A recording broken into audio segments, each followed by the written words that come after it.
5 مقصد نہ ہوں جو مقصد حدیث نے بیان کیے ہیں. من تعلم علما یبتغى به وجه اللہ، جو علم سیکھتا ہے وہ علم جو اللہ کی رضا کے لیے سیکھنا چاہیے. لیکن وہ کیوں سیکھتا ہے؟ پہلا مقصد لیصیب به عرضا من الدنیا، دنیا کے مال و متاع کے لیے سیکھتا ہے. دوسرا مقصد لیصیب به عوضا من الدنیا، اس کا بدلہ دنیا میں مل جائے. دوسری حدیث اور روایت کے الفاظ ہیں لیماری به السفہاء، اس لیے سیکھتا ہے کہ میں بے وقوفوں پہ روب جماؤں کہ میں تو پڑھا لکھا ہوں. چوتھا مقصد لیجاری به العلماء، علماء کے درمیان بیٹھ کے فخر کرنا، لوگ سمجھے یہ بھی پڑھا لکھا ہے.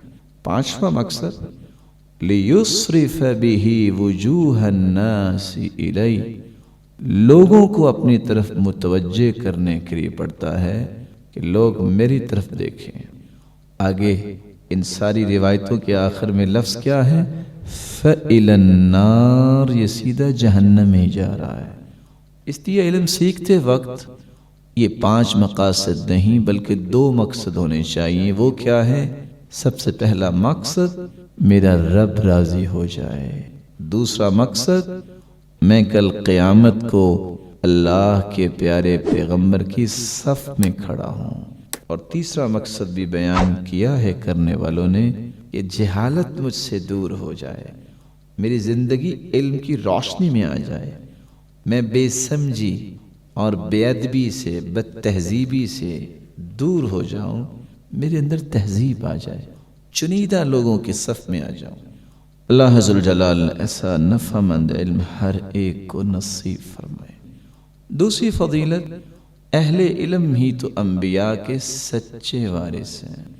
صحیح الجامع کی روایت ہے 6029، سیدنا ابو الدرداء رضی اللہ تعالی عنہ بیان کرتے ہیں رسول اللہ صلی اللہ علیہ وسلم نے فرمایا ان العلماء ورثۃ الانبیاء، بے شک علماء ہی انبیاء کے وارث ہیں. وَإِنَّ الْأَنْبِيَاءَ لَمْ يُوَرِّثُوا دِينَارًا وَلَا دِرْهَمًا، اور بے شک انبیاء نے درم و دینار کی وراثت نہیں چھوڑی.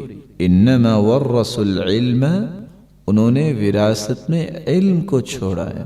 فمن اخذه اخذ بحظ وافر، جس نے اس وراثت کو لے لیا اس نے تو وراثت کا خوب حصہ لیا. یہ حدیث اتنی مبارک ہے اگر کسی کی سمجھ میں آ جائے تو اس کی زندگی آسان ہو جاتی ہے. جس کو اللہ تعالیٰ نے انبیاء کا وارث بنا دیا ہے اس کو اور منصب کیا چاہیے؟ پہلا نقطہ، اگر وہ اس منصب پر اس دین پر مطمئن نہیں، اس کا مطلب یہ ہے اسے انبیاء کا مشن ہی اچھا نہیں لگتا.